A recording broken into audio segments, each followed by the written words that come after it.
इस ज्ञान के आधार से आपकी आस्था या किसी परिवार जन्म या किसी धन में नहीं रहनी चाहिए। जब आप यहां से चलन के योग्य होगे और ये रहकर आपकी परीक्षाएं भी होंगी, आपके ऊपर कोई ऐसी आपत्ति ऐसा आएगा सत्संग में, फिर आप देखेंगे कि मेरी वृत्ति बेटे में है कि बेटी में, पोते में है कि या पोती में, कोठी में या कार में।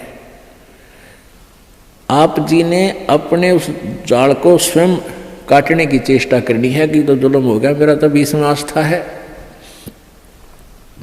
और यहाँ आशा रही तो वापस जन्म होगा, जहाँ आशा ता बासा होई और मन कर्म वचन सुमरियो सोई। आपकी यहाँ किसी भी चीज में आशा रहेगी, आस्था रहेगी, तो वापस आप जी को आना पड़ेगा। इसी यहीं पर मन माने यहाँ फिर बैल बनकर आ जा,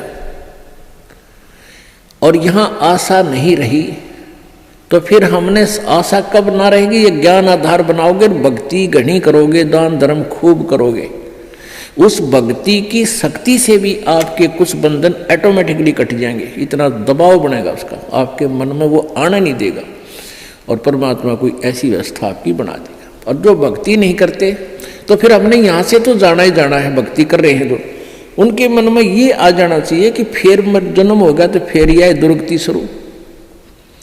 मनुष्य जन्म भी हो गया तो मनुष्य जीवन में क्या सुख पाया अपना। आज हम 60 साल के हो गए, हमें पता है क्या मिला इस जीवन में और क्या हमारा था और क्या पराया था। तो इस ज्ञान के आधार से निर्णय हो जाएगा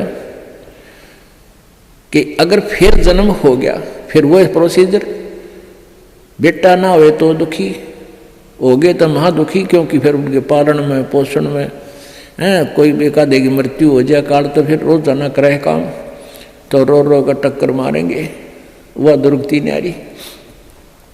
तो इन सब बातों को ध्यान रख के तो सच्ची श्रद्धा बना ले कि तो मरना पड़ेगा, पर इसी जगह चला फिर मरना ना पड़े, यहां से तो जाना पड़ेगा। तो इसलिए ये तो अपना है ही नहीं, चाहे बेटा है चाहे बेटी है, मोह है या ना है।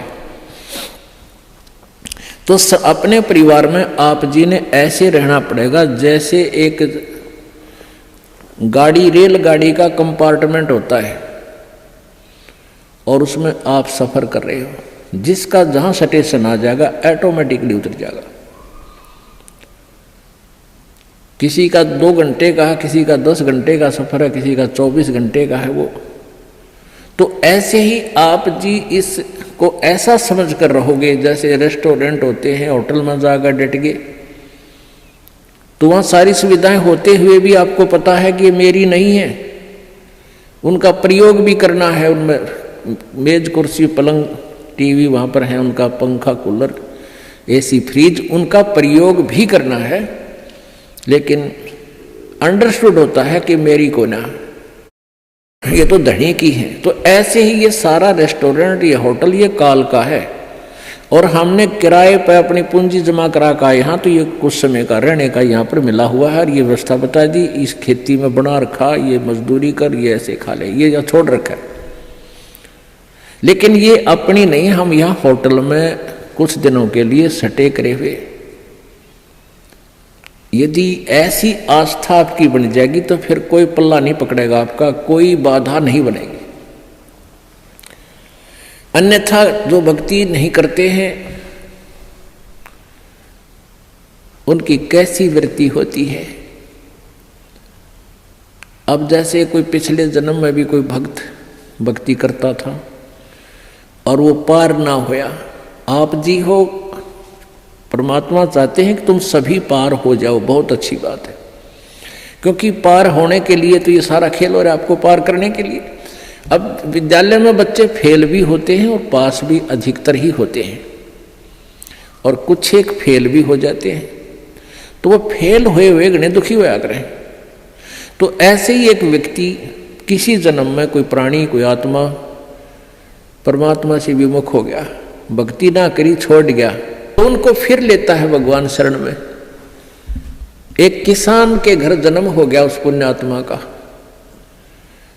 अब कहते हैं जो जन मेरी शरण में एक बार आ गया, परमात्मा कहते हैं हमारी शरण में एक बार कोई प्राणी आ गया तो फिर उसको जब तक वो पार नहीं हो लेगा उसके पीछा हम छोड़ना को नहीं। जो जन हमारी शरण है ताका हूं मैं दास,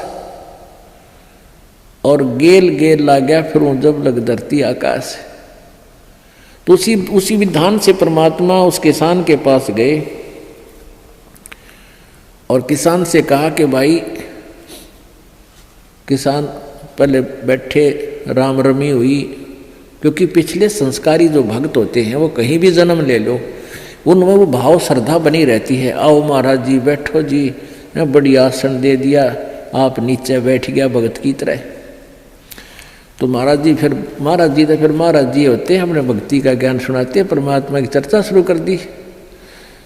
तो वो किसान कहने लगा कहाँ जी भक्ति तो मैं करता हूँ, क्या भक्ति के, तो मंदिर में जाता हूँ, शिव जी की पूजा करता हूँ। फिर सारी बात बताई, भाई यह भक्ति ठीक नहीं, भक्ति की विधि ये है जो आपके शास्त्रों में लिखी हुई है, कैसी करो। अच्छा जी ठीक सत है, भक्ति भी कराएंगे।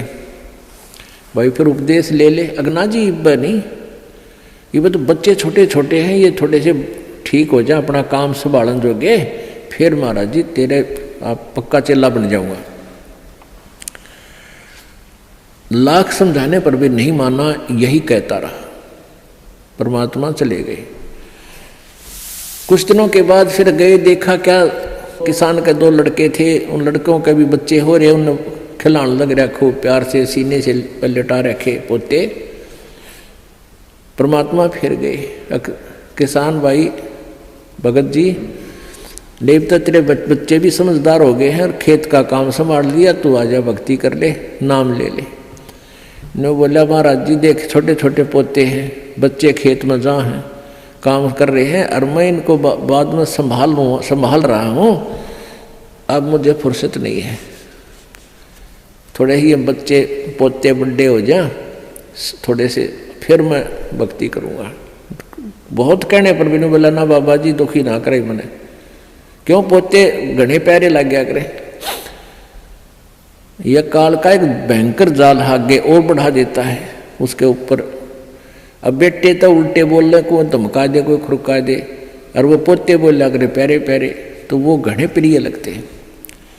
न बोले बाबा जी तू तो सब ऐसा ही, तेरे तो कोई लाग नहीं, कोई संतान नहीं, तेने क्या पता संसार के उसका है, कह दिया भक्ति कर ले, भक्ति नहीं होया करे, पोते बड़े हो लेंगे फिर बात करूँगा तेरे से, फिर जरूर नाम ले लूँगा, पक्की बात हो रही। नो टाल टूल दिया। अब 4 साल के बाद फिर आए परमात्मा संत जी रूप में।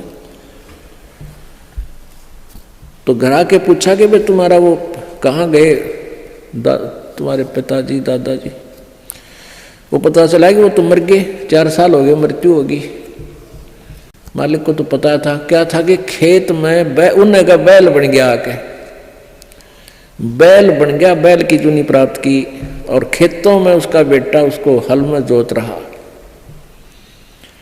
अब परमेश्वर वहां पहुंचे, वो लड़का भी जाने था, महात्मा कई बार करते रोक दिया, कहा महाराज जी कैसे आना हुआ कि भाई डट जा तेरे बाबू, तो 2 बात बतलाऊंगा। उस बैल के कान में निकट सी जाके कहने लगा, रे भगत अब तो आजा मेरी शरण में, तेरा शरीर छुटवा दूं बैल का, और नाम दे तेरे को मनुष्य जीवन दे दूंगा, और तू चाल देख ये दुखी हो रहा, तेरा लठ लग गया, तेरा बेटा लठ मारे हैं, और तेरी के दुर्गति हो रही, तो क्या कह है वो बैल। न्यों कहा बाबा जी तू बोल रहा मत, अब मैं यहाँ से मर जाऊंगा, दूसरा बैल आ गया, वो थोड़ा काम करेगा, मेरे बेटा ने टोटा हो जाएगा, वो तेरा गजब हुई हो। परमात्मा बोले अच्छा भाई कोई बात ना, ले धन बना तो बेटा गए।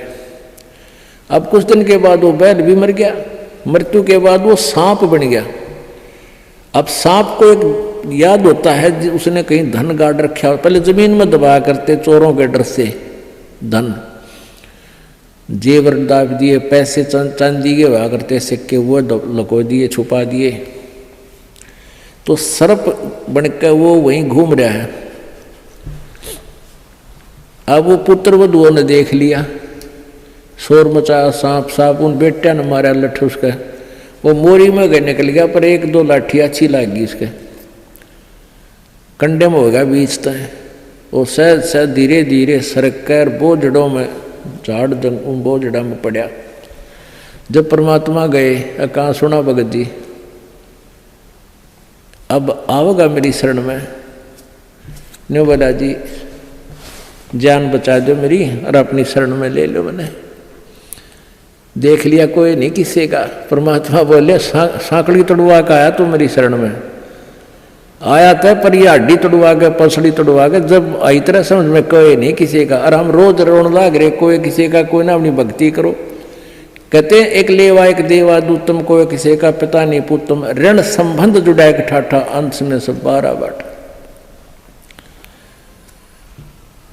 तो परमात्मा इतने दयालु हैं, फिर उसको शरण में लिया, दोबारा मानव जन्म दिया।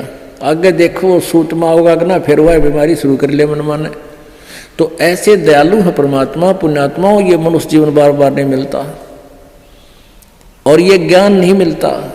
आपके ना जाने कौन से जन्म के पुण्य, बिना गिनती के असंख्य पुण्य आपके साथ हैं, और विशेष कृपा परमेश्वर कबीर जी के आपके ऊपर है, जो आप यहाँ पहुँच रहे हैं, और ये ज्ञान आप तक पहुँच रहा है उन पुण्यात्माओं के न्यारे कर्म है इस दुनिया में।